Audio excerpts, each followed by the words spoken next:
Amigo oyente, llegamos hoy al último capítulo de esta epístola del apóstol Pablo a los Efesios. Y en nuestro estudio anterior vimos una pequeña introducción a lo que se menciona aquí, y el tema principal es el de la iglesia como soldado. En primer lugar, tenemos aquí la relación del soldado, en los primeros 9 versículos. Comenzamos con él en su hogar cuando es niño. Allí es donde debe comenzar la preparación. Cada niño queda un poco incapacitado si no recibe esa primera lección que un soldado tiene que recibir cuando se encuentra batallando en la lucha por la vida. Uno de los grandes problemas que tienen los jóvenes y los adultos también en este gran mundo en el cual vivimos es el resultado de no haber sido preparados concienzudamente en el hogar. Y el haber sido preparado apropiadamente en realidad quiere decir disciplinado. La primera lección que encontramos aquí entonces es que el soldado debe aprender la obediencia de aquellos que tienen autoridad sobre él. Debe seguir sus órdenes. Y el primer versículo de este capítulo 6 de la epístola a los Efesios dice, Hijos, obedeced en el Señor a vuestros padres, porque esto es justo. Hablando sinceramente, debemos decir que el soldado debe aprender que debe obedecer. Ese entrenamiento básico, por tanto, se aprende en el hogar. Y luego que el soldado ha aprendido a obedecer, llega a una posición de ser promovido o ascendido al rango de oficial donde él puede dar órdenes a los demás. Ahora, el saber dar órdenes depende principalmente en cómo el soldado ha aprendido a obedecer a los demás. De modo que el entrenamiento básico se encuentra en el hogar, en la relación que existe entre los padres y el hijo, y el del amo con los siervos. La victoria de la vida cristiana hoy es ganada en el hogar y en el lugar de negocios. Y si usted quiere ganarlos en el lugar de negocios y en este mundo en el presente, entonces usted tiene que aprender la obediencia en el hogar. Dice aquí, Hijos, obedeced en el Señor a vuestros padres, porque esto es justo. Eso quiere decir que no es sólo porque es según la voluntad de Dios, sino más que correcto, es justo. Es algo justo el hacerlo, ya que es la forma de Dios. Usted recuerda que se dijo en cuanto al Señor Jesucristo que cuando Él era un muchachito, Él fue a Nazaret con sus padres y Él estaba sujeto a José y María. Ahora, hay dos cosas esenciales que debemos tener en consideración en este versículo. Se piensa que Pablo está hablando acerca de un hogar cristiano. Así es como él ha estado hablando antes cuando mencionaba la relación del matrimonio. En un hogar tal como el que ha sido discutido en el capítulo 5, la obediencia de los hijos a los padres es limitada a la circunferencia de en el Señor. ¿Ha notado usted eso? Obedeced en el Señor a vuestros padres. Tenemos mucha simpatía por el joven que acepta al Señor Jesucristo como su Salvador personal y que tiene un padre o una madre que no es salvo. Y hay muchos que tienen que vivir en esas condiciones. En cierta ocasión un hombre sin Dios, un bebedor empedernido, le dijo a su hijo, «Bueno, ahora que has llegado a ser un cristiano, tienes que comenzar a obedecerme». El muchacho, que era bastante inteligente, le contestó, «Y cuando tú llegues a ser un cristiano, voy a comenzar a obedecerte». Y creemos que eso es lo importante. Es en el Señor. Y eso se menciona aquí. Los padres creyentes tienen el privilegio de reclamar a sus hijos para el Señor. Creemos que todos nosotros deberíamos hacer eso. Aún en hogares donde solo uno de los padres es creyente, usted puede reclamar a ese niño para Dios. El apóstol Pablo dice en su primera epístola a los Corintios, capítulo 7, versículo 14, «Porque el marido incrédulo es santificado en la mujer, y la mujer incrédula en el marido, pues de otra manera vuestros hijos serían inmundos, mientras que ahora son santos». Eso no quiere decir que el hijo es un creyente simplemente porque tiene un padre creyente. Pero lo que quiere decir es que el padre tiene derecho de reclamar a ese hijo para Dios. Estamos hablando entonces de un hogar cristiano. La segunda cosa que debemos tener en mente aquí es esta palabra obedeced, que es una palabra completamente diferente a la que encontramos en el versículo 22 del capítulo 5, donde decía, las casadas estén sujetas. Aquí, en cambio, sí quiere decir obedecer. Es una palabra completamente diferente. Como usted puede apreciar, amigo oyente, la esposa ocupa un lugar de igualdad con el esposo, y es sólo una cuestión de autoridad, eso es todo. Y aquí tenemos que los hijos tienen que obedecer de la misma manera que tienen que obedecer los siervos. Esa misma palabra es repetida en el versículo 5 del capítulo 6, donde dice, «Siervos, obedeced a vuestros amos terrenales. Ahora, la desobediencia a los padres es la última y la más baja forma de desorden y anarquía que ha ocurrido en este mundo. ¿Se ha dado cuenta de eso, amigo oyente? En el segundo versículo de la segunda epístola a Timoteo, capítulo 13, se nos habla acerca de las características de los últimos días. Dice, en los postreros días vendrán tiempos peligrosos. Bueno, ¿qué es lo que habrá entonces? Los hombres serán amadores de sí mismos, serán avaros, serán vanagloriosos, serán soberbios, serán blasfemos. Y luego tome nota de lo que dice a continuación, desobedientes a los padres. Esa es una característica de los últimos días.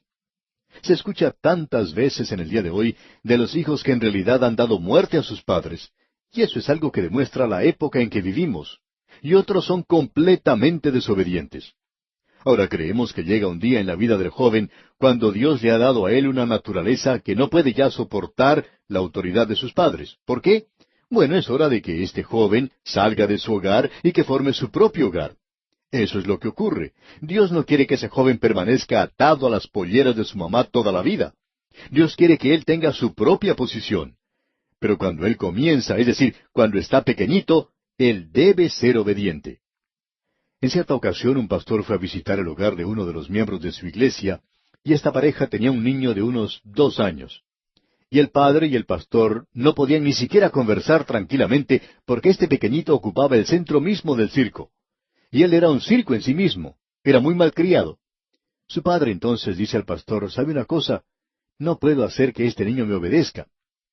Ahora el padre de este niño era un hombre grande, robusto, pesaba unos 100 kilos, y el pequeñito no tenía más de 15 o 20 kilos. Sin embargo, el padre decía, no puedo hacer que él me obedezca. Amigo oyente, ante esa proporción, pensamos que el padre podía haberlo hecho obedecer. Y pensamos que él debía haberlo hecho, porque Dios quería que él hiciera eso, que hiciera que su hijo le obedeciera a esa edad. Ahora, en los versículos 2 y 3 de este capítulo 6 de la Epístola a los Efesios leemos, honra a tu padre y a tu madre, que es el primer mandamiento con promesa, para que te vaya bien y seas de larga vida sobre la tierra. Debemos decir, amigo oyente, que los 10 mandamientos, creemos que hemos descubierto eso en esta epístola, no son la norma para la vida cristiana. Pero, amigo oyente, usted se da cuenta que eso no quiere decir que uno pueda estar quebrantándolos. Cuando usted es un jovencito en su hogar, usted tiene que honrar a su padre y a su madre, y usted tiene que honrarlos a ellos durante toda su vida por medio de la vida que usted vive. Lo interesante de notar es que todos los mandamientos son repetidos en el Nuevo Testamento, con excepción del que se refiere al día del sábado. Ahora ya sabemos que vamos a recibir cartas en cuanto a esto. Pero usted puede encontrar que no hay ningún mandamiento para los creyentes en el día de hoy que diga que hay que guardar el sábado. Pero usted debe honrar a su padre y a su madre. Y lo interesante aquí es que este es un mandamiento que tiene una promesa de larga vida para aquellos que lo cumplen. Y se repite aquí. Este es el primer mandamiento con promesa. Los otros no prometían nada. Esos mandamientos prometían algo si usted no los cumplía, pero no prometían nada si usted los cumplía. Creemos que hay 2 ejemplos en las Sagradas Escrituras de aquellos que no siguieron ese mandamiento y cuya vida fue bastante corta. Sansón y Absalón. Sansón, un juez, murió cuando era joven. Absalón se rebeló contra su padre David. También era un joven. Ahora creemos que es interesante notar que los 10 mandamientos son dados en el Nuevo Testamento en su orden propio, como no es este que tenemos aquí delante de nosotros, con excepción del día sábado. Creemos que aquí tiene usted algo para pensar. Notemos ahora lo que dice el versículo 4 de este capítulo 6 de la Epístola a los Efesios. Y vosotros, padres, no provoquéis a ira a vuestros hijos, sino criadlos en disciplina y amonestación del Señor. Note usted, criadlos en disciplina y amonestación, o instrucción. Hay que criarlos en la disciplina y la instrucción del Señor. No había un mandamiento como este dado a los padres que estaban bajo la ley. Es que bajo la gracia siempre existe una responsabilidad mutua y obligaciones interactivas. Un padre no tiene que desahogar una disposición mala sobre su hijo o castigarle cuando expresa del enojo. La obligación de los padres es la de enseñarle a los hijos las verdades de las Sagradas Escrituras y la de vivirlas ellos ante sus propios hijos. No se debe provocar al hijo a la ira. Y como creyente, amigo oyente, usted debe vivir como creyente. Nos damos cuenta que cuando aquí dice padres, se incluye también a las madres. Pero el énfasis, creemos, está en los padres, porque la disciplina y la instrucción del niño es en realidad su responsabilidad. Pero también la madre está incluida. Ahora, los hijos no deben ser provocados a la ira, pero esto no quiere decir que ellos tengan que ser tratados como si fueran algo completamente delicado, como una orquídea, o algo que se pueda quebrar fácilmente. El escritor del libro de Proverbios tiene mucho que decir acerca de esto. Él dice, el que detiene el castigo, a su hijo aborrece, mas el que lo ama, desde temprano lo corrige. Eso lo vemos allá en Proverbios 13:24. Es como el padre que castiga a su hijo y le dice, hijo, esto me duele más a mí que a ti. A lo cual el muchacho le contesta, sí, pero no en el mismo lugar. Ahora, en el libro de Proverbios, también podemos leer allá en el capítulo 19, versículo 18, castiga a tu hijo en tanto que hay esperanza, mas no se apresure tu alma para destruirlo.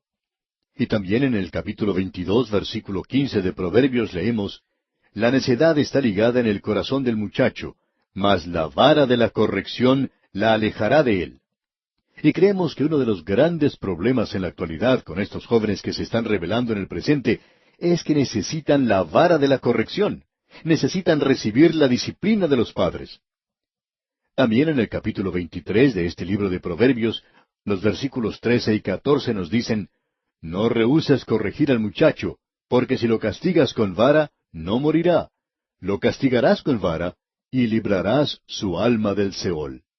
Cuando uno castiga al hijo, tiene que tener cuidado de no hacerlo en un momento de ira, como vemos bien claramente explicado aquí en la carta a los Efesios.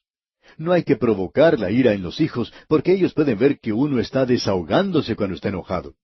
Pero uno tiene que disciplinarlos y ellos no morirán por eso. Alguien cuenta que cuando era muchacho, su madre era la que acostumbraba a castigarlo más que su padre, ya que ella siempre estaba en el hogar cuando él estaba creciendo. Él dice que era muy pequeño, pero que no entiende por qué recibía tantos castigos. Y dice que recuerda haber aprendido algo de esos castigos. Una de esas cosas era que cuando ella comenzaba a castigarlo, le hacía doler mucho, y entonces él gritaba a todo pulmón, por así decirlo, «¡Me estás matando! ¡Me estás matando!». Y se dio cuenta él que su madre no quería que él gritara de esa manera. Los vecinos podían escuchar y decir, «Hombre, la madre de ese muchacho lo está matando». De modo que ella dejaba de castigarlo cuando él comenzaba a gritar de esa manera. Y así él disminuía un poco el castigo que estaba recibiendo. Pero por supuesto, amigo oyente, que la madre no lo estaba matando. Tenemos que reconocer, amigo oyente, que si se castiga a los hijos, ellos no van a morir por eso. Y hay que tener eso en mente cuando el niño grita a todo pulmón. Y uno lo puede hacer y en ese momento también sonreír y decirse, lo estoy haciendo por el propio bien del muchacho.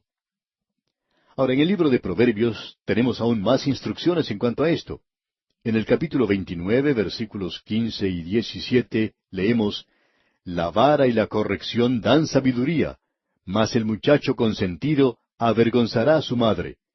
Corrige a tu hijo y te dará descanso y dará alegría a tu alma. Un hijo en un hogar cristiano tiene que recibir instrucción cristiana para que pueda llegar a tener una relación vital con Cristo y para que sea fortificado cuando tenga que enfrentarse al mundo.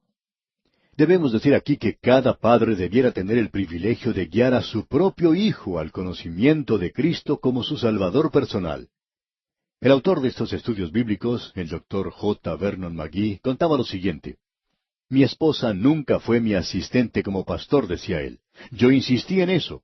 Nunca permití que ella llegara a ser presidenta de la sociedad misionera o que tuviera algún cargo en una organización femenil en algunas de las iglesias donde nosotros servíamos.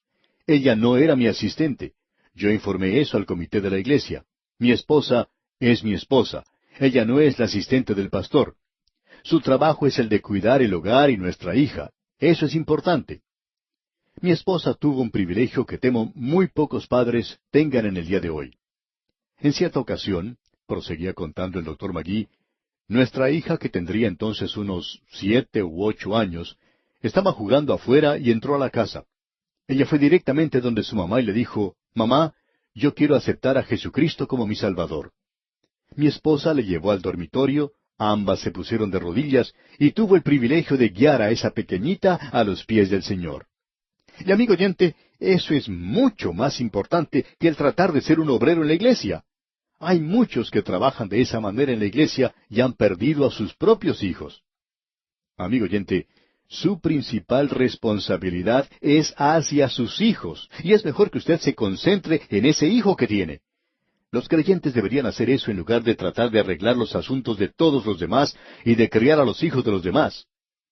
Lo principal es criar y llevar a su propio hijo al Señor primero. Esa es su primera responsabilidad.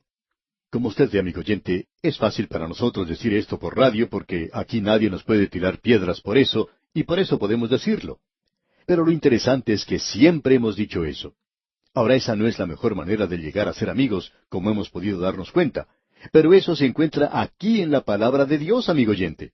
Y lo que está en la palabra de Dios, eso es lo que siempre deseamos decir. Ahora, en esta carta a los Efesios, notamos que en el versículo 4 de este capítulo 6 que estamos estudiando, se nos dice que la disciplina tiene que ser en el Señor. Leamos una vez más este versículo 4.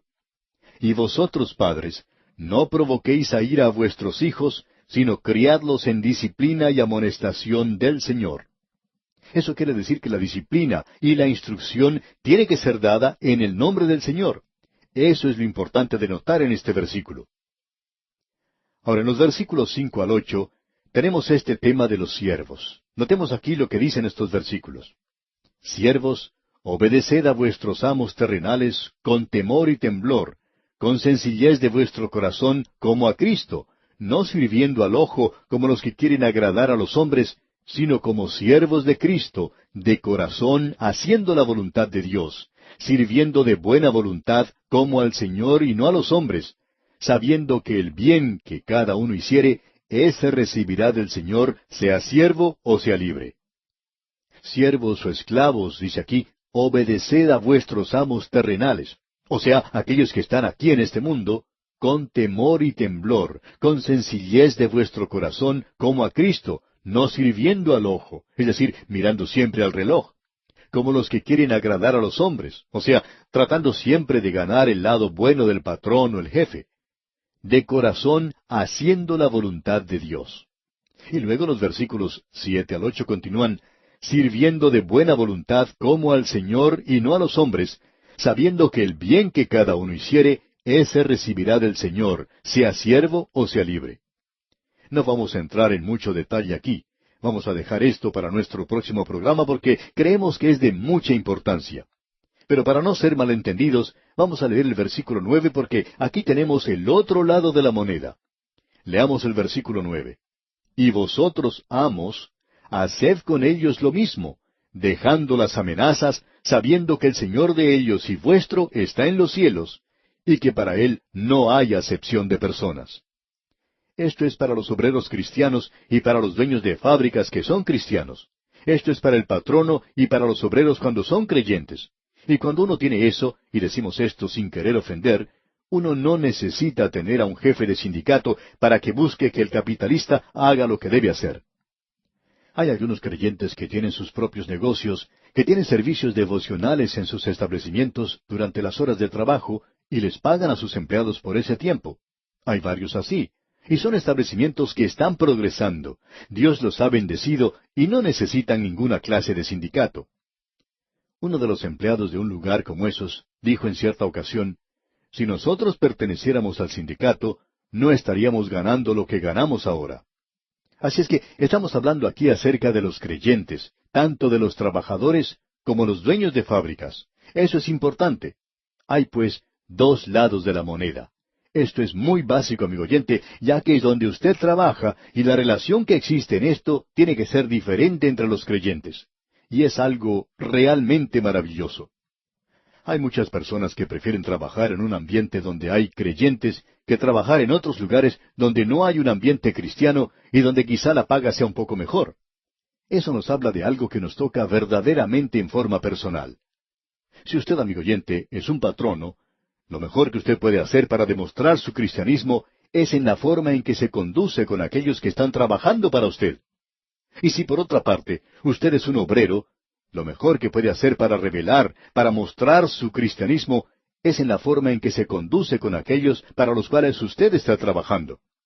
Siempre recibimos muchas cartas de obreros y patronos que nos cuentan acerca de estas maravillosas relaciones que pueden tener entre ellos. Y bien, amigo oyente, vamos a detenernos aquí por hoy. Continuaremos Dios mediante en nuestro próximo estudio, pero antes le recomendamos leer el resto de este capítulo 6 de la epístola del apóstol Pablo a los Efesios, para estar así más al tanto de lo que estudiaremos en nuestro próximo programa. Continuamos hoy nuestro estudio de este último capítulo de la epístola a los Efesios. Y en nuestro estudio anterior estuvimos considerando esta sección en el libro de Efesios que trata con la iglesia como un soldado. El creyente es un buen soldado de Jesucristo. Estamos observando en el día de hoy las relaciones que tiene como soldado. Su entrenamiento o instrucción comenzaba en el hogar, como un niño, y en este capítulo vimos que se comenzaba hablando de una manera muy destacada acerca de que los hijos deben obedecer a sus padres. Y esto es algo que el soldado tiene que aprender. Hemos llegado a una parte de este capítulo donde vemos que el patrón y el obrero se nos presentan de una manera muy definida. En realidad, en nuestro estudio anterior, solo tuvimos tiempo para referirnos a los obreros, y por tanto, avanzamos un poco y leímos un pasaje que es relacionado con ambos, ya que es una relación similar a la que existe entre el esposo y la esposa. Uno no tiene ningún derecho de elevar a uno con la exclusión del otro. Hay cierta responsabilidad colocada sobre el creyente que es obrero, y también una responsabilidad sobre aquel que es patrón, aquel que da empleo a otras personas. Esta relación que tenemos aquí es entre el patrono y el empleado. En los tiempos en que esto fue escrito, la división aquí era mucho más delineada que en el presente. En realidad eran amos y esclavos. Y ahora este pasaje que estamos comentando de este capítulo 6 de la epístola a los Efesios nos dice lo siguiente en los versículos 5 al 8. Leamos.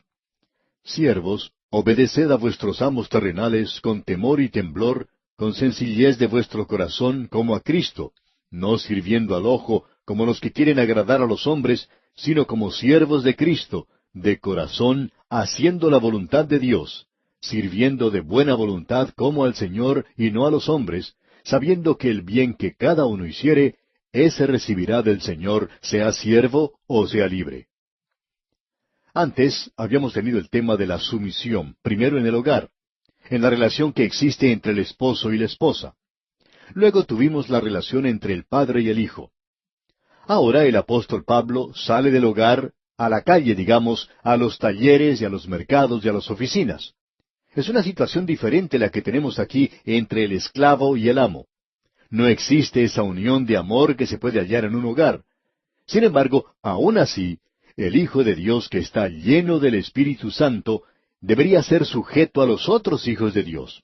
Ser sujetos los unos a los otros. Pablo había comenzado diciendo en realidad, someteos unos a otros en el temor de Dios. Bueno, eso está bien para el domingo por la mañana, durante los servicios. Pero, ¿qué se puede decir del lunes por la mañana cuando uno tiene que ir a trabajar? Usted está trabajando para un creyente y usted mismo es un creyente. Bueno, se estima que la mitad de la población del Imperio Romano era formado por esclavos. Así es que de 120 millones de personas que formaban el Imperio Romano, y eso es aproximadamente, 60 millones de ellos eran esclavos. Ahora, el cristianismo nunca ha atacado el mal de la esclavitud, pero extendió su mano, por así decirlo, al esclavo en su degradable situación y lo levantó, dándole la seguridad de su libertad en Cristo, predicándole el Evangelio que por su propia naturaleza condena la esclavitud y eventualmente llegó a romper las cadenas de la esclavitud que mantenían prisioneros a los cuerpos de esos hombres y cortó las ligaduras de sus mentes y sus almas. En el Imperio Romano había multitudes de esclavos que vinieron a los pies de Cristo. En la epístola a los Romanos, uno puede encontrar en el capítulo 16 que la mayoría de aquellos que son mencionados allí eran esclavos, y son mencionados por su propio nombre. La iglesia comenzó a alcanzar en realidad a la guardia pretoriana del César y el mismo palacio. Ahora aquí dice que tienen que ser obedientes.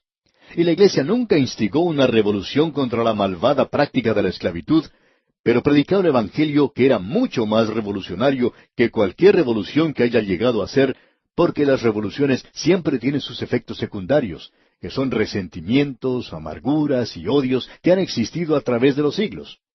Pero cuando el Evangelio de Cristo es predicado, puede derribar el muro de separación. Creemos que si nosotros en el día de hoy estuviéramos predicando la palabra de Dios en nuestros propios países, como fue predicada en los primeros días, y aquellos que profesan ser creyentes en Cristo fueran obedientes y leales a quienes debemos nuestra obediencia y nuestra lealtad, tendría un efecto tremendo sobre la vida pública de nuestros países y de nuestra sociedad contemporánea. ¿Sabe, amigo oyente, que un hombre no es un creyente simplemente porque haya hecho una profesión de fe? Y si lo hace solo los domingos, indicando con esto que es un hijo de Dios, eso no es suficiente. ¿Es usted leal a su patrón? ¿Es usted fiel a él? ¿Es usted leal y fiel a su propia familia, a su hogar, a su iglesia, a su pastor? Y cuando uno que profesa ser creyente, o sea que se dice ser creyente, no es leal en estas áreas de su vida, existe la posibilidad que él será desleal a Cristo mismo, y por cierto que no tiene ninguna clase de testimonio. Hay algunos detalles a los cuales tenemos que prestar atención.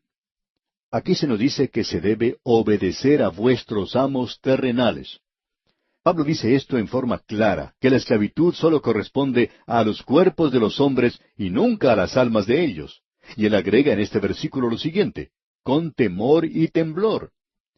Ahora eso no quiere decir rebajarse servilmente ante el amo, sino que quiere decir que se lo debe tratar con respeto y dignidad. Si hay algo por lo cual no tenemos ninguna simpatía, es para un oficial de la iglesia que pretende ser leal a su pastor enfrente de él y que luego es desleal a sus espaldas. Si usted, amigo oyente, es miembro de un personal en el día de hoy que es desleal de esa manera, bueno, para mí esa es una de las peores cosas que uno puede hacer en esta vida. Uno no puede llegar a hacer una cosa más baja que esa. Usted y yo debemos siempre tratar con gran respeto y dignidad a aquellos que por una razón u otra están sobre nosotros. Y Pablo continúa diciendo aquí que nosotros tenemos que hacer esto con sencillez de vuestro corazón. Y eso quiere decir que no debe haber duplicidad, que no tenemos que ser personas de dos caras, no tratar de halagar siempre a nuestro patrón o jefe cuando él está con nosotros, y cuando él se aparta, entonces le clavamos un cuchillo en la espalda, por así decirlo. Y estas dos cosas no son ni la acción ni la vida de un creyente. Se nos dice aquí que tenemos que hacer estas cosas como al Señor, como a Cristo mismo. Y esto demuestra que el esclavo ha sido elevado de esa baja posición de degradación donde éste sobriamente trabajaba lo menos que podía, y eso solamente cuando su amo lo estaba mirando, pero que ahora es un esclavo de Cristo y Cristo lo ha liberado. Y él tiene que mirar más allá de su amo terrenal en su intención de complacer a su amo en el cielo. Un amo aquí en la tierra solo puede controlar los cuerpos de los esclavos. Y los esclavos de Cristo han entregado sus almas a Él. Sí, aún su completa personalidad. Usted recuerda que Pablo se llama a sí mismo Pablo, esclavo de Jesucristo. Y ahora él dice, sirviendo de buena voluntad. Eso demuestra que su actitud debería reflejar su servicio cristiano. Cuando un hijo de Dios, ya sea esclavo o amo, patrón o empleado, llega al punto donde el motivo principal de su vida es el de complacer a Cristo, entonces, amigo oyente, los obstáculos presentados por los patronos y los obreros son superados fácilmente. Creemos que nuestros días tienen una nueva clase de esclavitud y que está desparramándose sobre todas las naciones de este mundo. Y esta no es una esclavitud simplemente del cuerpo, sino también de la mente.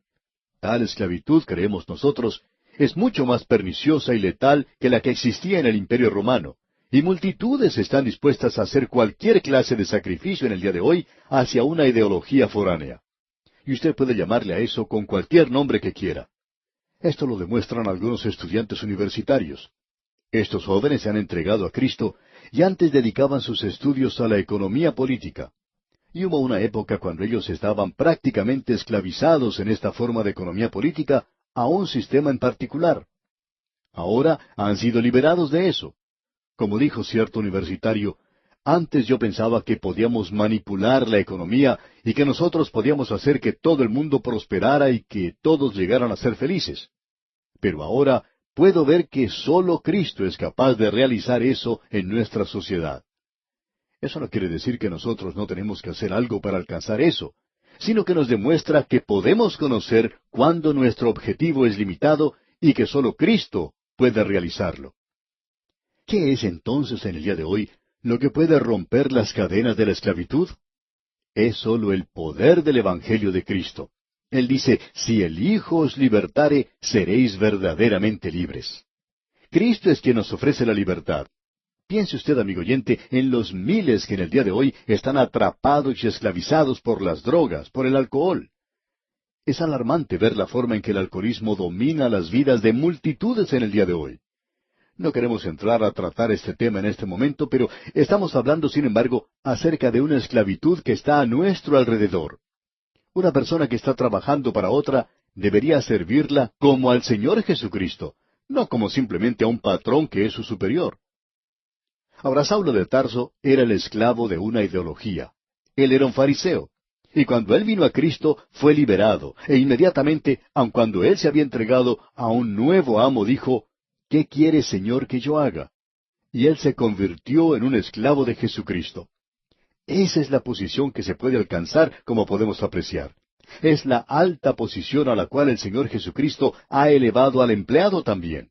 Él ha dignificado la labor del obrero. No importa si un hombre está trabajando en un taller, o es un barrendero en las calles, o trabajando en una oficina, o si es un minero que trabaja en las entrañas de la tierra, o un agricultor arando en su campo. Cada uno de ellos puede decir, si en realidad es un hijo de Dios, puede decir, yo sigo al Señor Jesucristo.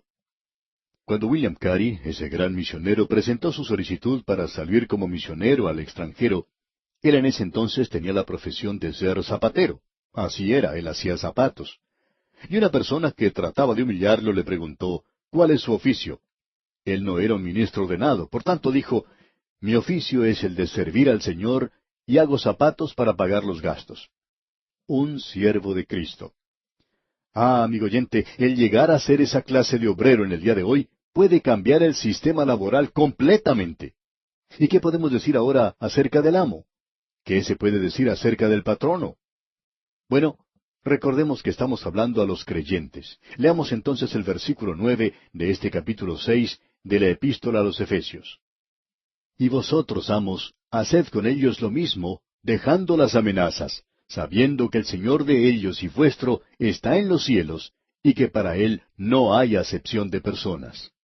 Usted debe comprender que si usted es un patrono, ante Cristo usted es simplemente otro hombre nada más. Para Él no hay acepción de personas.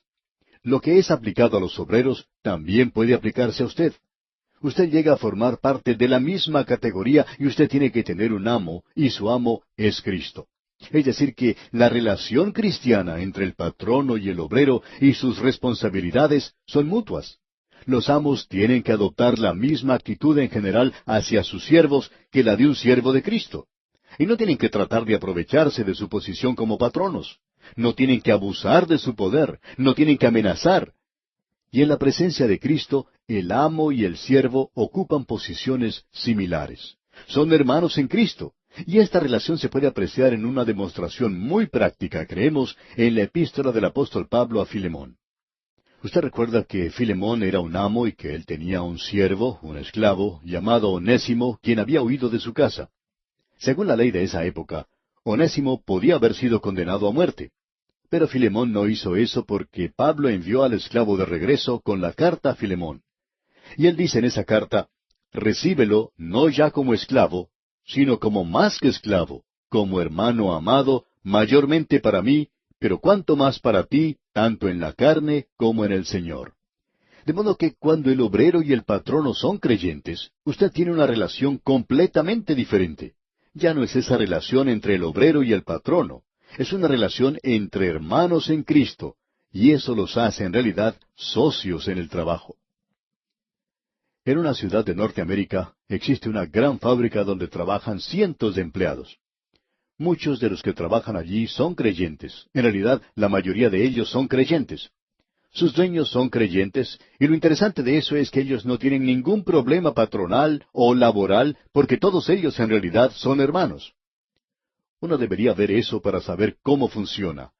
Y las personas que allí trabajan tienen parte en las ganancias de la firma. Uno de los que trabaja en ese lugar dijo en cierta ocasión, ¿sabe una cosa? Me da resultado el trabajar duro aquí porque yo puedo compartir en las ganancias.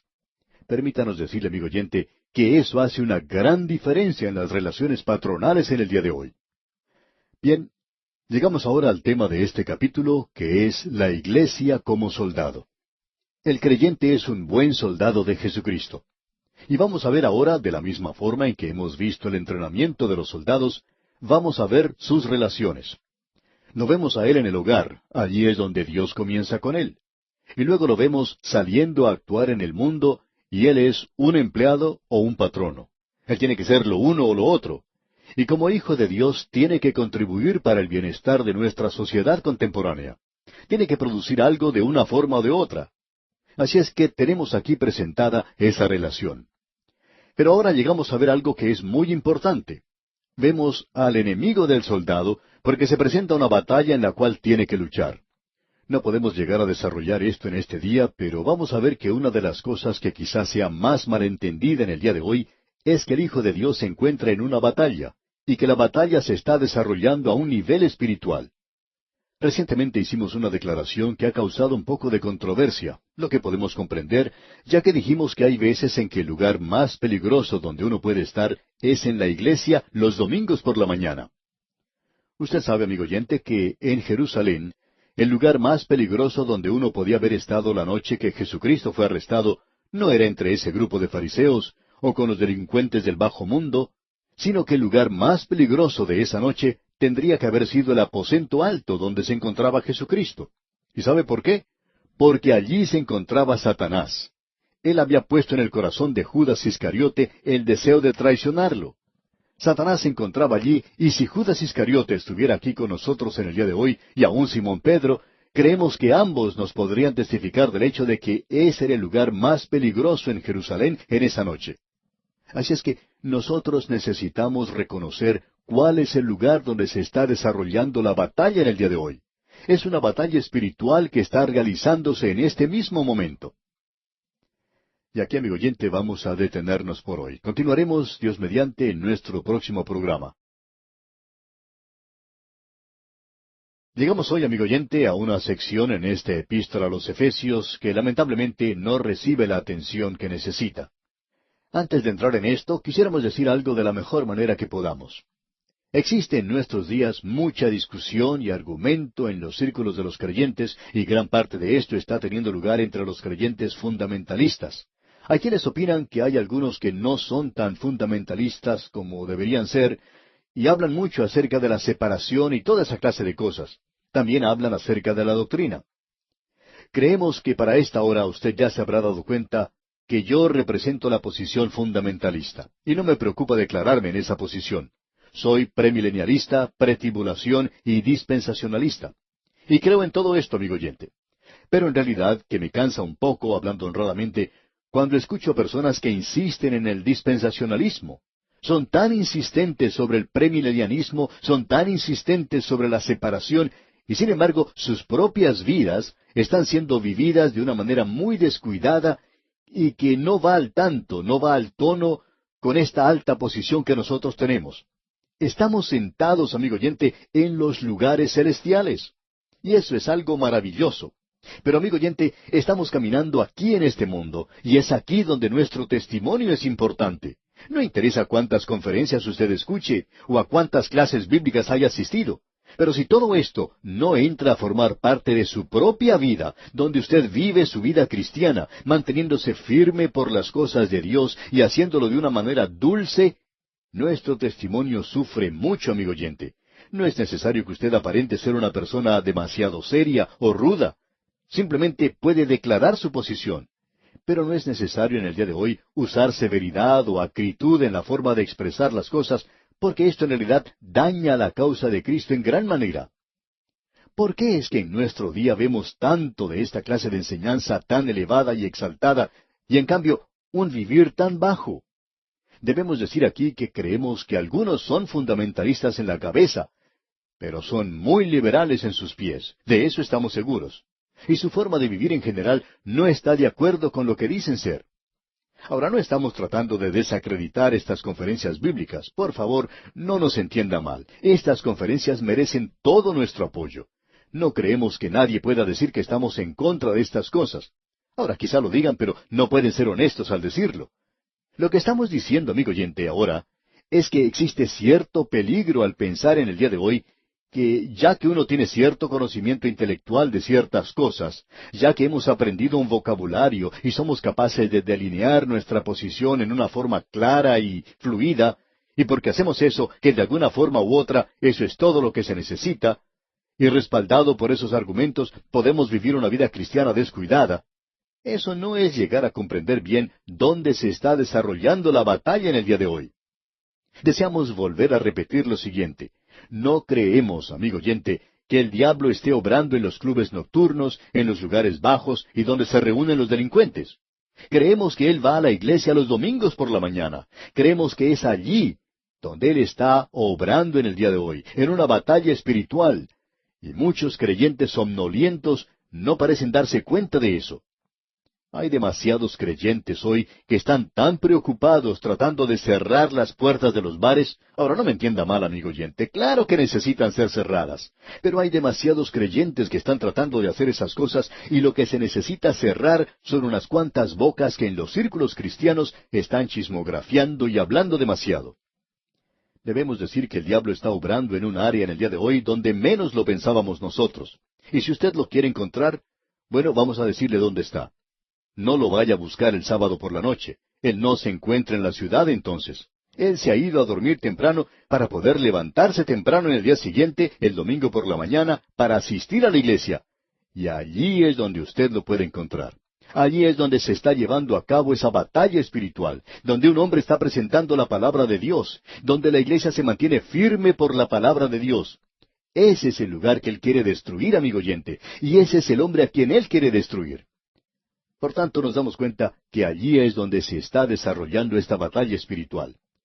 Ahora dijimos al comenzar nuestro estudio en esta epístola a los Efesios que era similar al libro de Josué, que Josué era para el Antiguo Testamento lo que el libro de Efesios es para el Nuevo Testamento, o quizá diciéndolo de una manera diferente, que la epístola a los Efesios es el Josué del Nuevo Testamento y que Josué es el Efesios o es la epístola a los Efesios en el Antiguo Testamento. Mencionamos eso al mismo comienzo en este estudio y probablemente usted pensó que ya nos habíamos olvidado de ese tema, pero aquí lo volvemos a revivir y podemos ver la aplicación de ello. Cuando los hijos de Israel llegaron a la tierra prometida, debemos indicar que ese no es un cuadro del cielo. El río Jordán no es un cuadro de nuestra muerte. Ese río en realidad no habla de nuestra muerte para nada. Aquí se está hablando en realidad de la muerte y resurrección del Señor Jesucristo. Y usted y yo debemos cruzar por el desierto de este mundo hacia Canaán, y eso es algo que tiene lugar aquí y ahora mismo. El Hijo de Dios debería estar viviendo en el día de hoy en Canaán, y Canaán no es el cielo, porque cuando los hijos de Israel cruzaron a ese lugar, allí en esa tierra había enemigos.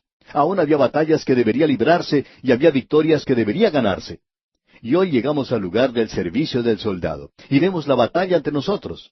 Ya se ha señalado al enemigo, el enemigo del soldado, y éste es presentado ante nosotros. Ahora, cuando Josué entró a esa tierra, ahí había tres enemigos que se nos presentaba allá en el libro de Josué. Jericó se destacaba inmediatamente. Ese era el primer enemigo. Y Jericó representa al mundo del día de hoy. Lo que Jericó era para Josué es el mundo de hoy para el creyente. A él se le indicó que debería marchar alrededor de la ciudad. Él nunca luchó contra ella. Y usted no puede sobreponerse al mundo, amigo oyente, luchando contra el mundo en el día de hoy. Usted puede cometer una equivocación si trata de utilizar ese método. La victoria que puede vencer al mundo es nuestra propia fe. Usted y yo, amigo oyente, tenemos ese enemigo y es por medio de la fe que podemos lograr la victoria y esa es la única forma en que podemos triunfar sobre el mundo. No tenemos que amar al mundo, ni tampoco amar las cosas que están en el mundo. Esas son cosas pasajeras, y el Hijo de Dios no debe amarlas. Nos encontramos en el mundo, pero también tenemos que reconocer que debemos tener la experiencia de Canaán. Luego se menciona otro enemigo que tuvo que enfrentar Josué, y ese era la pequeña ciudad de Ai. Ahora, Ai representa la carne. Usted se da cuenta que Josué pensó que sería muy fácil triunfar sobre Ai, y por tanto envió una pequeña delegación. Y amigo oyente, ellos sufrieron una tremenda derrota. Cuando ellos regresaron, José se postró en tierra sobre su rostro Y comenzó a lamentarse y a orar ante Dios, y Dios le dijo, levántate, ¿por qué te postras así sobre tu rostro? Israel ha pecado. Y ese es el mismo problema que tienen muchos en el día de hoy.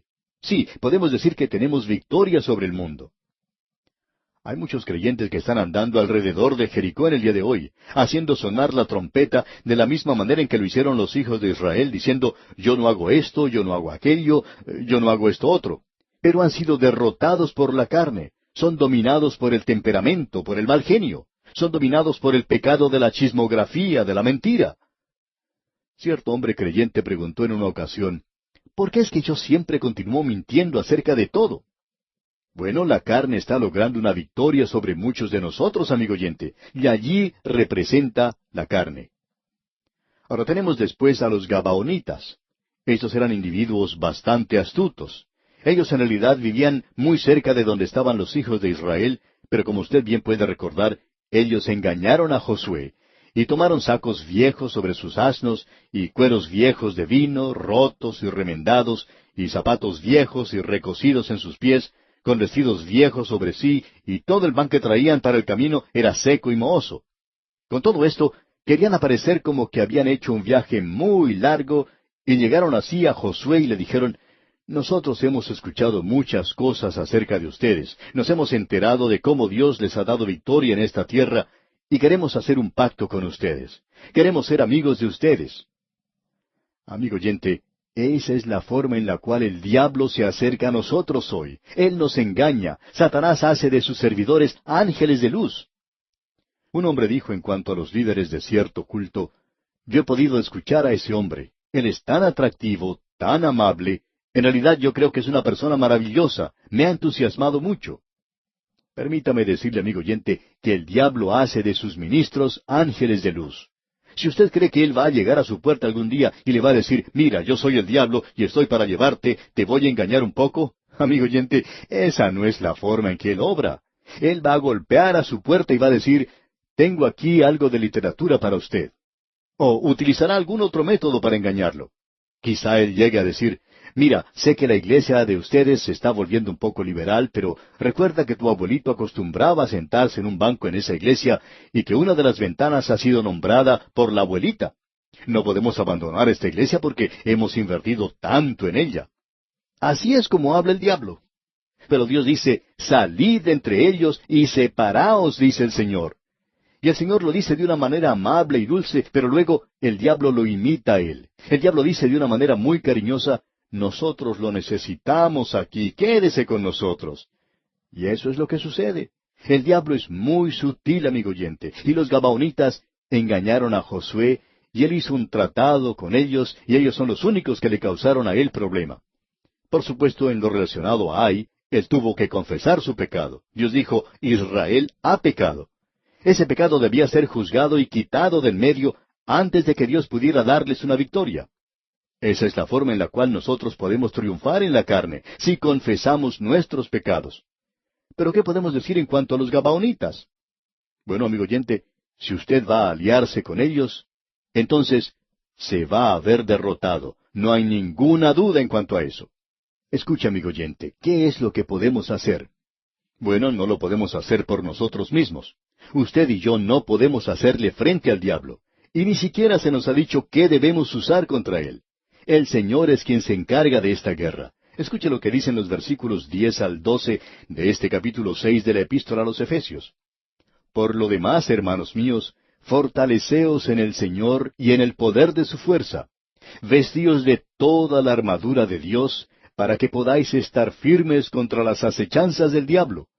Porque no tenemos lucha contra sangre y carne, sino contra principados, contra potestades, contra los gobernadores de las tinieblas de este siglo, contra huestes espirituales de maldad en las regiones celestes. Ahora, ¿a qué es lo que él se está refiriendo aquí? En esta ocasión está hablando acerca de maldad espiritual, hablando de aquello que es satánico. Notemos lo que dice este versículo 10. Pablo está acercándose ahora al final de la epístola y dice, por lo demás, hermanos míos, fortaleceos en el Señor y en el poder de su fuerza. Amigo oyente, usted no puede triunfar sobre el diablo basándose en su propia fuerza y su poder. Volvamos a leer los versículos 10 y 11 de este capítulo 6 de la Epístola a los Efesios. Por lo demás, hermanos míos, fortaleceos en el Señor y en el poder de su fuerza. Vestíos de toda la armadura de Dios, para que podáis estar firmes contra las acechanzas del diablo. Tenemos que ser fuertes, fortalecidos en el Señor. Eso es lo necesario. Ahí es el único lugar donde usted y yo necesitamos buscar poder y debemos reconocer eso. Pablo continúa diciendo que estos enemigos que están alrededor de nosotros en el día de hoy son enemigos espirituales. Por tanto, necesitamos hoy poder espiritual para poder vencerlos, y es así que necesitamos vestirnos de la armadura de Dios. Ahora vamos a observar esa armadura en detalle, digamos de paso. Es importante que veamos lo que eso es, ya que sólo la armadura de Dios puede enfrentarse y triunfar sobre la estrategia y el ataque de Satanás. Es que Él tiene toda clase de armamento. Él tiene sistema de cohetes espirituales. Y usted debe tener un sistema anticohete si va a vencerlo. Y esa es la única forma en que se puede lograr. Por tanto, el soldado cristiano necesita reconocer que no tiene que luchar contra un enemigo que es de carne y sangre. No existe ningún hombre que es nuestro enemigo y contra el cual debemos luchar. El enemigo es espiritual y la lucha es espiritual. Y es necesario destacar aquí que la carne del creyente no es el enemigo contra el cual se debe luchar. El creyente tiene que reconocer que su carne está muerta y dejar que Dios obre. La forma de victoria sobre el mundo, como hemos podido ver, es mediante la fe, a través de la fe. El luchar contra la vieja naturaleza solo lo llevará a una derrota. Pablo tuvo esa experiencia y la relata en el capítulo 7 de su epístola a los Romanos. El mundo es el enemigo del creyente, y aún así, el camino a la victoria sobre el mundo no es mediante la lucha. El apóstol Juan nos dice, no améis al mundo ni las cosas que están en el mundo. Si alguno ama al mundo, el amor del Padre no está en él, porque todo lo que es nacido de Dios vence al mundo, y esta es la victoria que ha vencido al mundo, nuestra fe. El diablo es el enemigo de cada creyente, y él ha preparado para la batalla a todos sus seguidores. Y esta lucha que se menciona aquí en este versículo 12 se refiere a la lucha cuerpo a cuerpo contra las fuerzas espirituales del mal. Repitamos lo que dice el versículo 12 de este capítulo 6 de la Epístola a los Efesios. Porque no tenemos lucha contra sangre y carne, sino contra principados, contra potestades, contra los gobernadores de las tinieblas de este siglo, contra huestes espirituales de maldad en las regiones celestes. Esta es la lucha que se está desarrollando, y los ángeles caídos, digamos de paso, de Satanás, se ven en este conflicto que tiene lugar en los cielos. En el libro de Daniel, creemos, hay una de las mejores ilustraciones en cuanto a esto. El capítulo 10 del libro de Daniel describe que hay un enemigo espiritual que tenemos que derrotar. Tenemos que aclarar aquí, antes de seguir adelante, que alrededor nuestro existe un mundo demoníaco y se está manifestando a sí mismo en la hora presente. En los Estados Unidos, por ejemplo, existen algunas iglesias que se llaman las iglesias de Satanás, y allí están ocurriendo cosas muy raras con esta clase de grupos. Esto es, amigo oyente, algo real y verdadero. Si usted no cree en cuanto a lo que estamos diciendo, usted debería abrir sus ojos y ver lo que está ocurriendo a su alrededor en la actualidad, de cómo tantas personas están siendo atrapadas en estas cosas y llevadas por caminos equivocados. Lo que tenemos en el día de hoy son fuerzas espirituales que están obrando en el mundo, y ellas son fuerzas de maldad y están obrando contra la iglesia. Están obrando contra el creyente, están obrando contra Dios y contra Cristo en la actualidad en este mundo. Es ridículo poder pensar que de alguna forma u otra usted y yo podemos hacer frente a esto. Quizás usted no le dé importancia a todo esto, amigo oyente, pero eso está ocurriendo a nuestro alrededor. Ahora, principados quiere decir que hay demonios que tienen bajo su dominio a las naciones. Potestades nos habla de aquellos que son individuales. Hay demonios que quieren poseer a seres humanos. Luego, los gobernadores de las tinieblas se refiere a demonios que tienen a su cargo los negocios mundanos de Satanás. Las huestes espirituales de maldad en las regiones celestes son demonios que están a cargo de la religión. Creemos que estos tienen la mejor organización que existe en el día de hoy, y es una organización, amigo oyente, donde Él está manipulando a este mundo en el presente. Amigo oyente, debemos decir aquí que el diablo está dominando gran parte de este mundo en la actualidad. El quebrantamiento de corazón, los dolores de corazón, el sufrimiento del día de hoy, las tragedias, todo esto, amigo oyente, es la obra de Satanás entre bastidores, y eso es la que está causando grandes problemas en el mundo de hoy. Antes de finalizar, permítanos leer lo que mencionamos hace un momento. Allá en el capítulo 10 del libro de Daniel, en los versículos 12 y 13, Daniel está haciendo una oración y él no recibió una respuesta. Él había hecho esa oración por 3 semanas, digamos de paso. Él nos dice en los primeros 3 versículos de ese capítulo 10, en el año tercero de Ciro, rey de Persia, fue revelada palabra a Daniel, llamado Belsasar, y la palabra era verdadera y el conflicto grande, pero él comprendió la palabra y tuvo inteligencia en la visión. En aquellos días yo, Daniel, estuve afligido por espacio de 3 semanas. No comí manjar delicado, ni entró en mi boca carne ni vino, ni me ungí con ungüento, hasta que se cumplieron las 3 semanas. Es decir que durante todo este tiempo él estaba en oración. Y aquí tenemos lo que ocurrió, cuando finalmente el ángel se acercó y le tocó. Leamos los versículos 11 y 12. Y me dijo, Daniel, varón muy amado, está atento a las palabras que te hablaré, y ponte en pie, porque a ti he sido enviado ahora. Mientras hablaba esto conmigo, me puse en pie temblando. Entonces me dijo, Daniel, no temas, porque desde el primer día que dispusiste tu corazón a entender y a humillarte en la presencia de tu Dios, fueron oídas tus palabras, y a causa de tus palabras yo he venido. Ahora Daniel podía haber dicho, bueno, ¿y dónde has estado? Pero escuchemos la respuesta en el versículo 13 del capítulo 10 del libro de Daniel.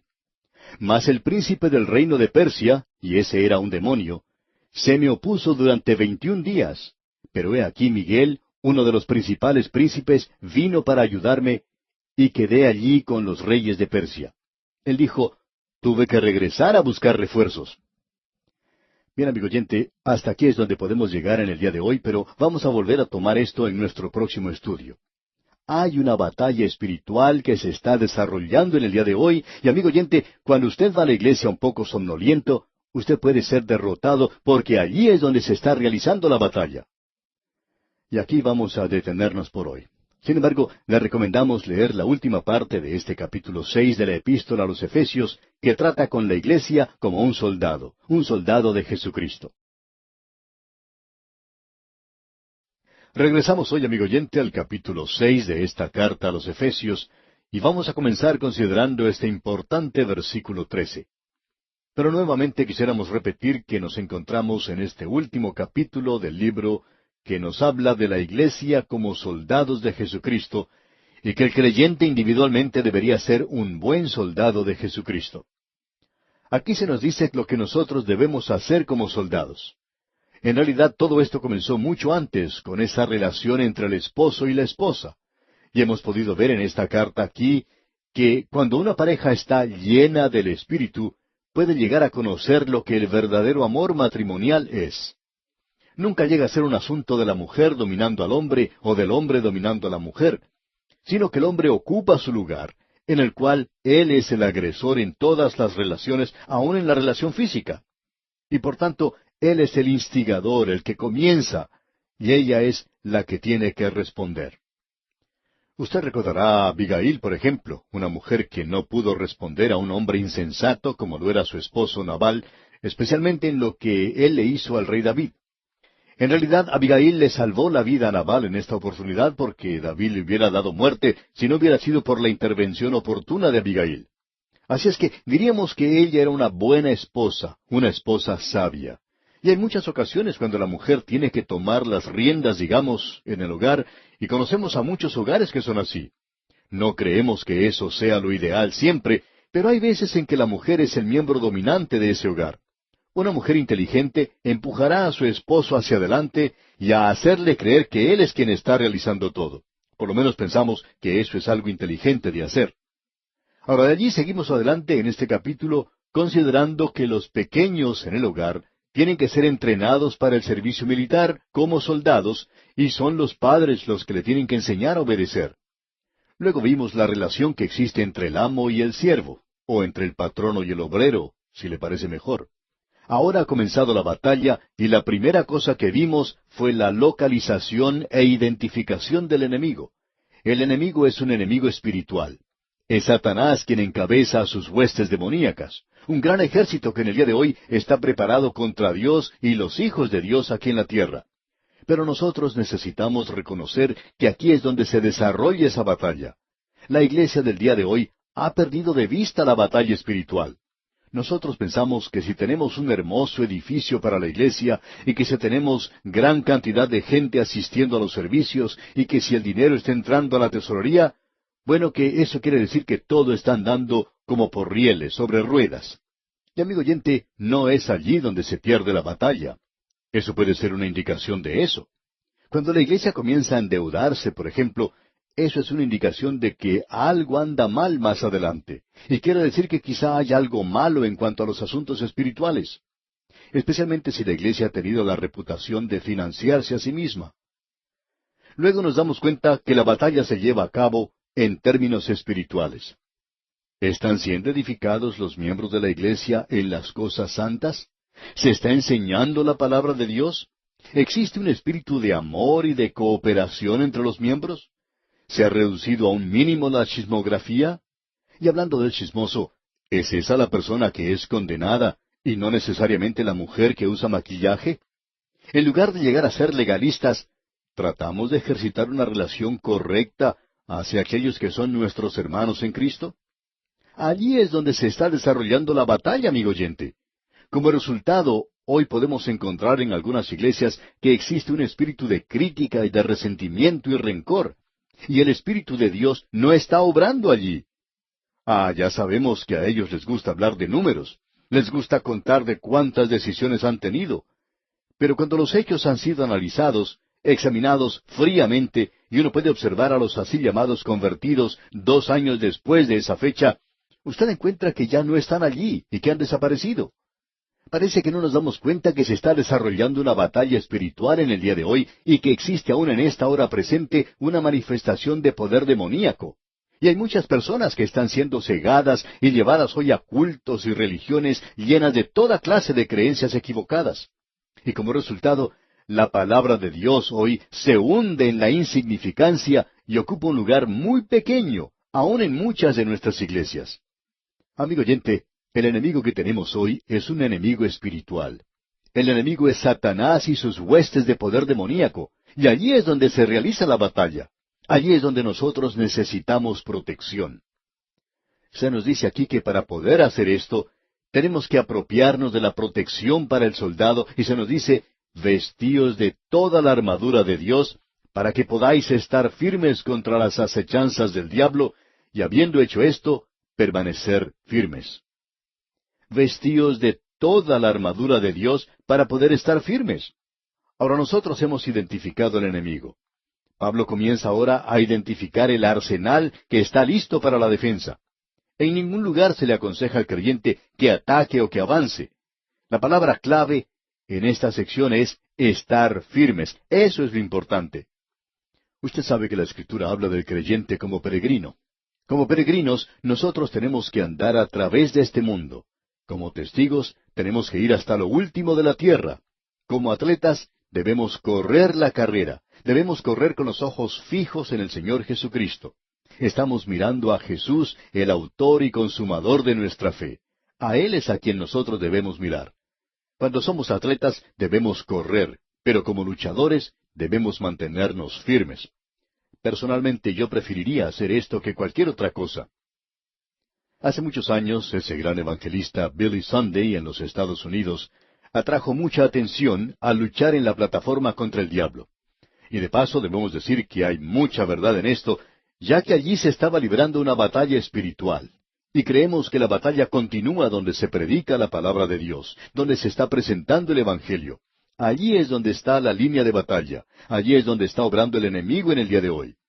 No creemos, amigo oyente, que el enemigo esté obrando en los antros de perdición. No creemos que él vaya a esas fiestas de los sábados por la noche. Hace algunos años, los jóvenes de Juventud para Cristo acostumbraban a salir cada sábado por la noche. Y se decía entonces que el sábado por la noche era la noche del diablo y que los jóvenes estaban haciendo de esa noche la noche del Señor. Bueno, hablando honradamente, creemos que el diablo estaba en su casa durmiendo. Creemos que estaba descansando para poder levantarse temprano la mañana siguiente, la mañana del domingo, para poder ir a la iglesia, porque él no tenía ninguna necesidad de luchar contra aquellos que se divierten los sábados por la noche. Ellos ya le pertenecen a él. Ahora, no estamos seguros que el diablo esté muy orgulloso de ellos. Creemos que él quizás se avergüenza de algunos de estos alcohólicos y de esta clase de gente desarrapada en el presente. No puede estar orgulloso de ellos, pero él está luchando donde se está llevando a cabo la batalla espiritual. Y Billy Sunday llevaba a cabo una batalla contra el diablo. Ahora, hablando honradamente, debemos decir que estamos de acuerdo con eso. Pero personalmente hablando, yo nunca sentí la necesidad de llevar a cabo por mí mismo esta batalla. Es decir, que yo tuviera que realizar el ataque. No, yo no tengo necesidad de atacar. Tengo que mantenerme firme porque Él es quien va a atacar. Ahora, al habernos colocado toda la armadura, entonces nosotros tenemos que hacer una cosa, y es mantenernos firmes. No nos entusiasma mucho el escuchar a un grupo de creyentes derrotados cantar firmes y adelante, huestes de la fe. Creemos que es mucho más escritural que el creyente cante en el día de hoy, estad por Cristo firmes, soldados de la cruz. Y creemos que hoy necesitamos mantenernos firmes. Francamente, amigo oyente, nos entristecemos en gran manera cuando miramos a muchas de las iglesias en el día de hoy. Hay algunas personas que pueden opinar que somos demasiado duros en cuanto a la iglesia local. Pero, amigo oyente, amamos a la iglesia local y nuestro corazón late por los pastores de las iglesias locales. Ellos están luchando la batalla. Ellos son en realidad los hombres que están en el frente de batalla hoy. A propósito, también nos hemos dado cuenta que esta obra radial es un frente de batalla. Pero da tristeza en realidad cuando hay veces que vemos iglesias que un día eran grandes, donde había multitudes de personas en sus servicios, que ahora ya no están presentes. Se ha disminuido en gran manera la asistencia y el interés ha desaparecido. ¿Qué es lo que ha ocurrido en el día de hoy en tantos lugares como este? Permítanos decirle lo que ocurre, amigo oyente. Los miembros son ciegos en cuanto a la batalla que se está desarrollando. Pensaban que porque financieramente no tenían problemas y porque las multitudes estaban colmando sus instalaciones, que estaban ganando la batalla, y sin embargo, ellos mismos la estaban perdiendo todo el tiempo. Ah, amigo oyente, que podamos reconocer en el día de hoy lo que esto es, y que también la iglesia misma se dé cuenta de lo que está ocurriendo. ¿Cuántos de los oyentes que nos escuchan oran por su pastor los sábados por la noche? En lugar de criticarlo los domingos, ore por él. Él necesita sus oraciones, él necesita su respaldo. Usted no necesita crucificar hoy al hombre que está predicando la palabra de Dios. El diablo mismo va a ver que eso se lleve a cabo. Usted no tiene que unirse a esa clase de gente, al bando contrario. Usted tiene que levantar sus manos de la misma manera en que lo hizo Moisés a favor del pueblo de Israel. Allí es donde está el problema en la actualidad. Esa es la dificultad que enfrenta la iglesia local, y es por eso que nuestro corazón sufre en cuanto a estos hombres en el día de hoy. Ahora notemos lo que Pablo está diciendo aquí en el versículo 14 de este capítulo 6 de su epístola a los Efesios. Dice, estad pues firmes. Amigo oyente, pensamos que el apóstol Pablo está tratando de decirnos que debemos mantenernos firmes. Leamos pues el versículo 14 y el 15 también. Estad pues firmes, ceñidos vuestros lomos con la verdad, y vestidos con la coraza de justicia, y calzados los pies con el apresto del Evangelio de la paz. Por cuarta vez aquí el creyente recibe la orden de mantenerse firme. Creemos que este es el único lugar donde encontramos a Pablo diciendo las cosas tal como son, y hablando como sargento, diciendo un mandamiento, firmes. Antes, cuando comenzó esta sección, él dijo, yo pues, preso en el Señor, os ruego que andéis como es digno de la vocación con que fuisteis llamados. Ahora nos llega la orden de parte de Él, firmes. Esa es la orden del día de hoy, amigo oyente. Debemos estar firmes contra las acechanzas del diablo, porque Él nos puede superar a nosotros si no tenemos la armadura. Queremos que usted note esta armadura. Debemos tener ceñidos nuestros lomos con la verdad, y eso es algo muy importante. En la vestimenta antigua de aquel día, en el uniforme del soldado, esa faja o cinturón que ceñía los lomos permitía que todo lo demás de su uniforme se mantuviera en su lugar. Y cuando uno perdía esa parte, entonces, amigo oyente, bueno, para decir verdad, perdía todo. Cuando uno pierde su cinturón, pues se le caen los pantalones, ¿verdad? Y sabemos que hay muchos chistes para que la gente se ría cuando ven a un hombre corriendo o luchando y se le comienzan a caer los pantalones. Esto parecería ser algo chistoso. Y a propósito, se cuenta de una batalla en el pasado que fue ganada por un general inteligente, quien indicó a sus hombres que se internaran en el campo enemigo mientras dichos soldados dormían, y que lo único que ellos debían hacer era cortarles con un cuchillo el cinturón a los soldados enemigos. Bueno, amigo oyente, usted ya se puede imaginar lo que ocurrió a la mañana siguiente, cuando estos soldados trataban de luchar, procurando evitar que se les cayeran sus pantalones en la batalla. Este general, pues, pudo obtener una victoria de esa manera. Así es que este cinturón está siempre manteniendo todo en su lugar. Y nosotros tenemos que estar ceñidos con la verdad. Ahora, ¿qué es la verdad? Es la palabra de Dios, amigo oyente. Hay muchas personas hoy que están dando sus testimonios, y pensamos que más bien se deberían sentar. Sí, ya sabemos que no estamos siendo muy amables hoy, y esperamos que usted nos perdone, por favor. Pero queremos hablar de aquello que está en nuestro corazón, porque, honradamente hablando, alguien necesita presentar la palabra de Dios en el día de hoy, y queremos presentarla de la forma en que está escrita. Hay personas en el día de hoy que están dando su testimonio y tienen algo muy emocionante que contar. Algunos han sido artistas, otros han sido deportistas o personas muy importantes. Pero, amigo oyente, ellos no saben más acerca de la Biblia que una ovejita que está pastando en el campo. Son completamente ignorantes. Lo que ellos necesitan hacer es ceñirse sus lomos con la verdad. Eso es lo que más necesitan. Necesitan conocer la palabra de Dios, porque algunos de ellos están diciendo cosas muy tontas en realidad, y terminan muchas veces por apartarse a cosas que no tienen ningún sentido, y por último, llegan a perder su testimonio. ¿Por qué? Simplemente porque no han ceñido sus lomos con la verdad. Y es muy importante el que usted tenga un conocimiento, cierto conocimiento de la palabra de Dios, antes de levantarse ante el público y hablarle a la gente. Esa es la razón por la cual muchos de estos testimonios son tan emocionantes al escucharlos, pero proceden de parte de gente que está allí delante de uno y que están a punto de perder su vestimenta espiritual. Tienen que sostenerlos ellos mismos porque no están ceñidos sus lomos con la verdad. Y eso es lo que se necesita en el día de hoy. Usted puede notar que aquí hay algo más que se menciona, y tenemos que hablar de esto. Cada parte de la armadura en realidad nos habla de Cristo. Nosotros estamos en Cristo allá arriba y debemos ponérnoslo a Él aquí abajo. Pablo ya nos había dicho eso. Poneos a Cristo. Él es quien es la verdad, digamos de paso. Y usted y yo deberíamos ponérnoslo a Él en nuestras vidas. Permítanos repetir, amigo oyente, que un testimonio que no glorifique a Jesucristo no debería mencionarse. Hay muchas de estas personas que se glorifican a sí mismas. Yo era un gran atleta, o yo hacía esto o aquello, o yo estoy entregando este maravilloso don a Jesucristo, y créanme que Él tiene mucha suerte que yo llegue a formar parte de sus seguidores, porque Él no es mucha cosa, y aquellos que le siguen tampoco son mucha cosa, y es maravilloso que Él me pueda tener a mí. Amigo oyente, usted puede considerarse agraciado si lo tiene a Él, de eso estamos seguros. Por cierto que el Señor no recibió mucho cuando nos recibió a usted y a mí. Y aún en estos días tenemos al hombrecito que realmente no puede decir mucho. Tiene que ser alguien grande a los ojos de este mundo para poder hacerlo.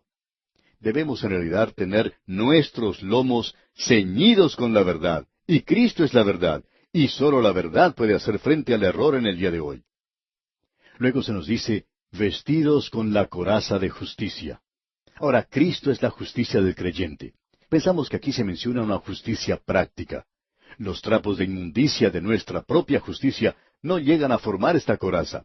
Pero pensamos que debajo de ella debe haber un corazón y una conciencia que no está molestando a la persona porque no está bien con Dios. Existe pecado en su vida, y sólo la justicia de Cristo puede permitir que el creyente se ponga firme delante del hombre y ante Dios. Pero el corazón que va a ser protegido debería ser un corazón que no está condenando a la persona. Es algo terrible el tener pecado en nuestra vida y tratar de continuar en la batalla. Nunca llegaremos a triunfar de esa manera. Luego se nos dice aquí, calzados los pies con el apresto o la preparación del Evangelio de la paz. Los zapatos o el calzado son necesarios para estar firmes, como podemos ver. Y nos hablan del fundamento. Usted, amigo oyente, tiene que tener un fundamento sólido. La preparación es el fundamento. Cuando al soldado se le enseña a combatir cuerpo a cuerpo, se le dice que tiene que estar con sus pies clavados en el suelo. Amigo oyente, ¿tiene usted sus pies anclados en la roca? El Evangelio es la única forma con la cual el creyente debe tocar al mundo. Es su fundamento en este mundo y nuevamente Cristo es ese fundamento. Porque nadie puede poner otro fundamento que el que está puesto, el cual es Jesucristo. Amigo oyente, debemos ponernos a Cristo. Ah, cuánto le necesitamos hoy al enfrentarnos a un mundo en oposición y también la maldad espiritual en las tinieblas de este mundo. Solo así, amigo oyente, podremos asegurar una victoria completa. Bien, amigo oyente, vamos a detenernos aquí por hoy. Dios mediante continuaremos en nuestro próximo programa, donde culminaremos este estudio de la epístola del apóstol Pablo a los Efesios. Le sugerimos estudiar los versículos 16 hasta el final del capítulo 6. Amigo oyente, vamos a dedicar un poco más de tiempo en esta última parte de nuestro estudio de la epístola a los Efesios, como lo hicimos en el programa anterior. Y lo hacemos porque creemos que hay una gran necesidad de enseñar, y estamos enseñando la palabra de Dios, y hay una gran necesidad de enseñar y de amplificar algo que no aclaramos bien cuando estudiamos cierta porción en particular, y no deseamos ser malentendidos. Esperamos hacer esto de vez en cuando porque estamos bastante avanzados en este programa a través de la Biblia. Y hay muchas personas que están un poco confusas y dicen, bueno, pero ustedes no explicaron eso claramente. Y amigo oyente, deseamos ser bien claros, deseamos explicar las cosas con claridad. Esa es una de las cosas que estamos intentando hacer. Estamos, pues, observando aquí la armadura que tiene que usar el Hijo de Dios para poder hacerle frente a su enemigo espiritual. En realidad, la armadura es una armadura espiritual en la que tenemos que estar firmes, y esa armadura es Cristo, el Cristo viviente. En el Antiguo Testamento, cuando estudiamos el libro de Job, vimos que esto fue expresado aún por Satanás al describir cómo Dios protege a los suyos. En Job capítulo 1 versículo 10, respondiendo Satanás a Jehová, dijo, ¿no le ha cercado alrededor a él y a su casa y a todo lo que tiene? Y como vimos en nuestro programa anterior, hay bastante que hablar acerca de esta armadura. Ahora, antes de leer el versículo 16 de este capítulo 6 de la epístola a los Efesios, debiéramos decir que probablemente hemos visto ya lo que es una parte muy importante de la armadura. Y es que se debe tener ceñidos vuestros lomos con la verdad, y que eso es la palabra de Dios. Cristo es la verdad, y necesitamos conocerle y conocer el poder de su resurrección. Necesitamos vestirnos con la coraza de justicia, que es Cristo. Él ha sido hecho justicia para nosotros, y eso es lo único que puede hacerle frente al diablo en el día de hoy.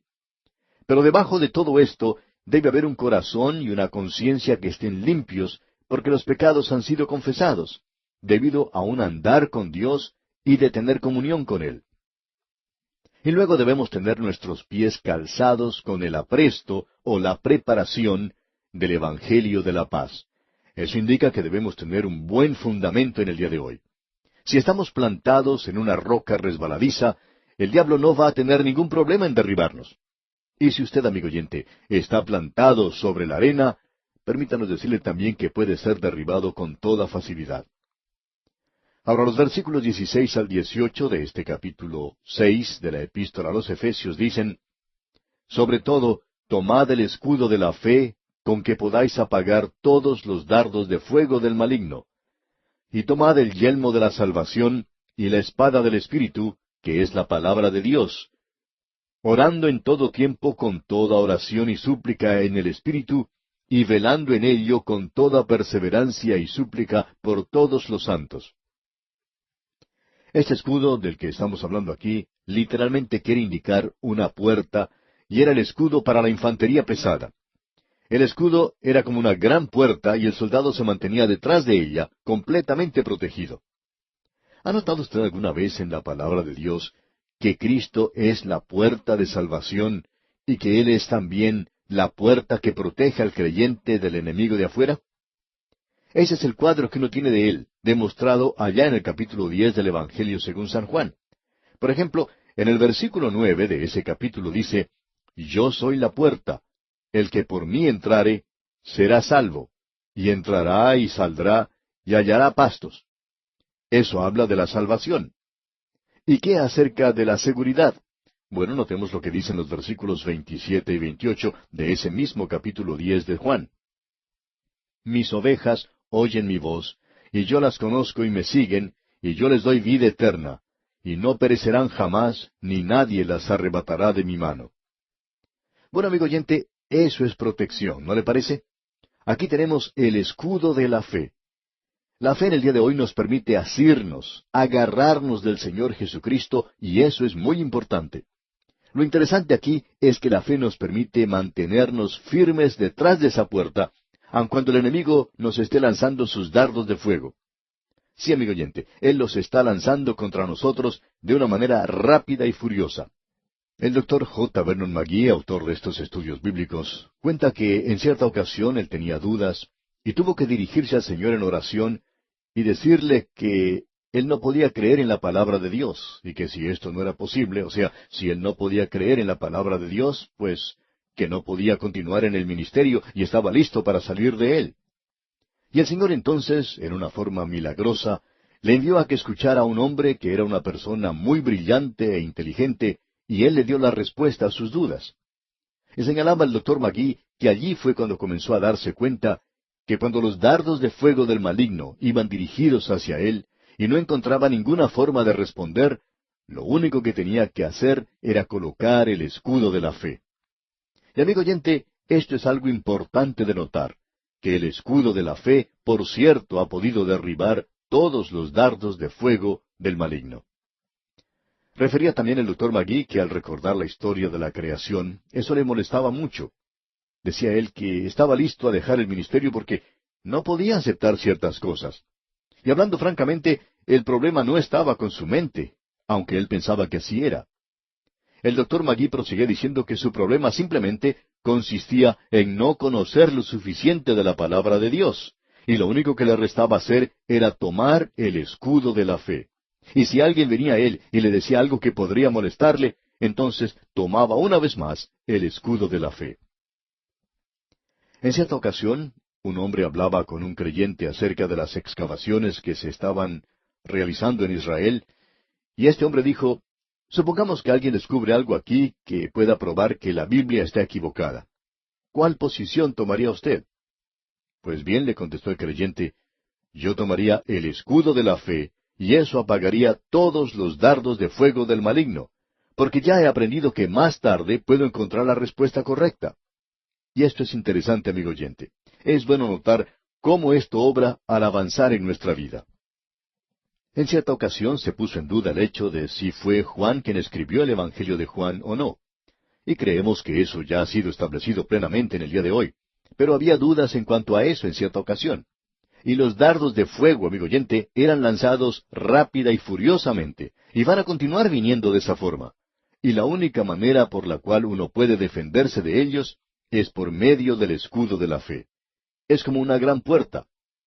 En los tiempos antiguos, en las luchas, digamos, en el Imperio Romano, cuando los soldados de la infantería salían a luchar, eran precedidos por soldados que estaban cubiertos por armaduras, y ellos tenían por delante unos escudos de tamaño muy grande, y los ponían delante de ellos para protegerse de las andanadas de los ataques lanzados por los enemigos.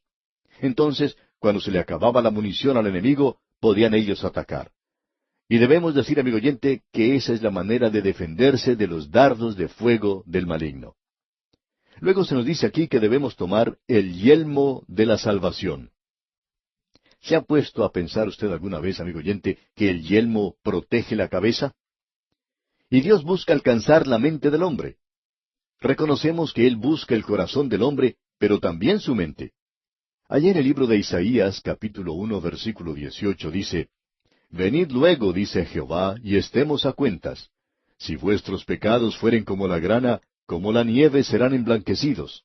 Si fueren rojos como el carmesí, vendrán a ser como blanca lana. Creemos que eso es algo en lo cual debemos pensar.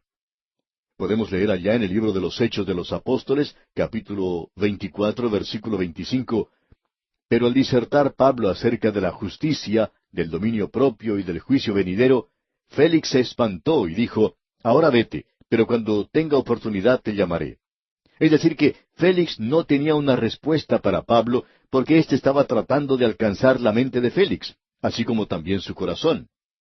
Luego la Escritura dice allá en la Epístola a los Romanos capítulo 10, versículo 17, así que la fe es por el oír, y el oír por la palabra de Dios. Dios no le está pidiendo a usted que salte en las tinieblas. Eso no es fe. Cierto teólogo liberal dijo hace muchos años que la fe es un salto en la oscuridad. Dios dice que si es un salto en la oscuridad, entonces no lo haga, porque dice el Señor, yo quiero que usted salte a la luz. Yo tengo una base sólida para usted. ¿Y cuán maravilloso es eso, amigo oyente? Ahora se nos dice aquí que debemos tomar el yelmo de la salvación. Bueno, Cristo es la salvación del pecador, y Él es quien recibe toda la gloria en todo. El penacho sobre el yelmo es Cristo. Él ha sido hecho para nosotros salvación. Y cuando Cristo nació se dijo, llamará su nombre Jesús, porque Él salvará a su pueblo de sus pecados. Y el apóstol Pablo le dijo a los tesalonicenses, allá en su primera carta, capítulo 5, versículo 8, pero nosotros, que somos del día, seamos sobrios, habiéndonos vestido con la coraza de fe y de amor, y con la esperanza de salvación como yelmo. Usted puede apreciar, amigo oyente, que todas las partes de la armadura han sido preparadas para la defensa. ¿Ha notado usted eso, amigo oyente? Todo es para la parte delantera de la persona. No hay nada preparado para la retirada. Si usted se retira, entonces va a ser alcanzado de la misma forma en la que lo fue el rey Acab cuando él estaba huyendo de la batalla en su carroza. Allí es cuando él fue alcanzado. Y amigo oyente, cuando un creyente está en retirada, es una presa fácil para el enemigo. El enemigo puede alcanzarlo en cualquier momento. Tenemos luego aquí solo dos armas para la ofensiva. La primera es la espada del Espíritu, que es la palabra de Dios. ¿Había notado eso?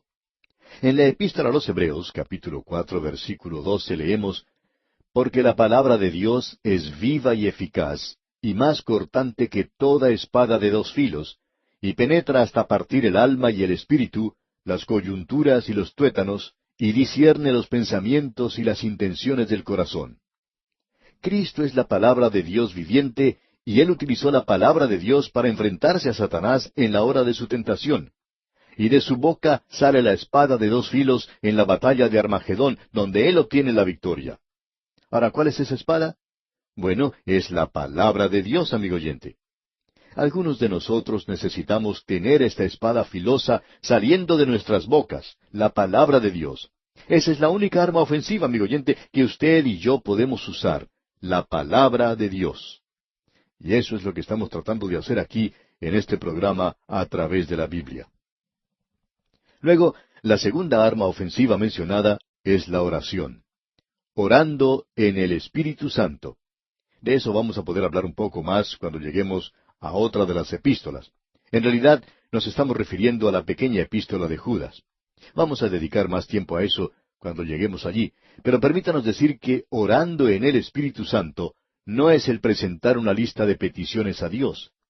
Es el orar en el Espíritu, y esto quiere decir que usted y yo, amigo oyente, reconocemos a nuestro enemigo en el día de hoy y que nos asimos, que nos agarramos de Dios para lograr recursos espirituales y que nos asimos de Dios por aquello que es espiritual para ser llenados de toda la plenitud de Dios. Esto es lo que quiere decir, en nuestra opinión, el orar en el Espíritu. Ahora tenemos el ejemplo del soldado. El apóstol Pablo es un buen soldado de Jesucristo, y aquí tenemos su ejemplo. Leamos el versículo 19.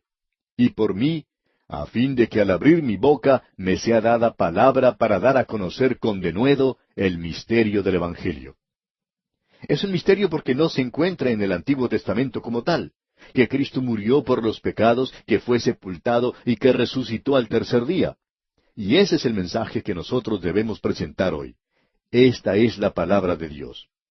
Ahora el versículo 20 dice, por el cual soy embajador en cadenas, que con denuedo hable de él como debo hablar. Y amigo oyente, permítanos decirle que esa es la oración que deseamos aquí, para que nos sea dado entendimiento, para que nos sea dada una osadía tal que podamos declarar la palabra de Dios. ¿Cuán importante es para nosotros el hacer esto? Luego Pablo dice en el versículo 21 de este capítulo 6 de su epístola a los Efesios, para que también vosotros sepáis mis asuntos y lo que hago, todos lo hará saber Tíquico, hermano amado y fiel ministro en el Señor. Tíquico era el pastor de ese lugar. Más adelante, Juan llegó a ser el pastor de esa iglesia en Éfeso. Y continúa en el versículo 22, el cual envié a vosotros para esto mismo, para que sepáis lo tocante a nosotros y que consuele vuestros corazones. El apóstol Pablo tenía una verdadera preocupación e interés por los hermanos. Y llegamos ahora a la bendición del soldado, y esto es algo propio. Escuche lo que dice el apóstol Pablo aquí en los versículos 23 y 24 de este capítulo 6 de su epístola a los Efesios. Paz sea a los hermanos y amor con fe de Dios Padre y del Señor Jesucristo. La gracia sea con todos los que aman a nuestro Señor Jesucristo con amor inalterable. Amén. El canto del cisne, por así decirlo, del apóstol Pablo, lo encontramos allá en su segunda epístola a Timoteo, capítulo 4, versículos 6 al 8, donde dice, porque yo ya estoy para ser sacrificado, y el tiempo de mi partida está cercano. He peleado la buena batalla, he acabado la carrera, he guardado la fe. Por lo demás, me está guardada la corona de justicia, la cual me dará el Señor juez justo en aquel día, y no solo a mí, sino también a todos los que aman su venida. ¡Cuán hermoso es todo esto que estamos observando aquí, amigo oyente! Y Pablo concluye esta carta a los Efesios con estas hermosas palabras. Paz sea a los hermanos y amor con fe. Notemos estas maravillosas palabras. Amor. Quiere decir el amor para los otros creyentes, lo cual es el fruto del Espíritu. Fe quiere decir fe en Cristo, lo que produce un amor activo. Y luego tenemos aquí esa palabra maravillosa, hermosa, esa palabra paz. Y esta es la paz de Dios que sobrepasa todo entendimiento.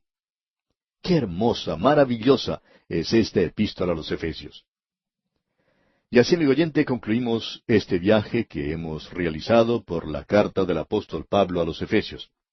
Esperamos que el estudio que hemos hecho haya sido de bendición para usted, como lo ha sido también para nosotros.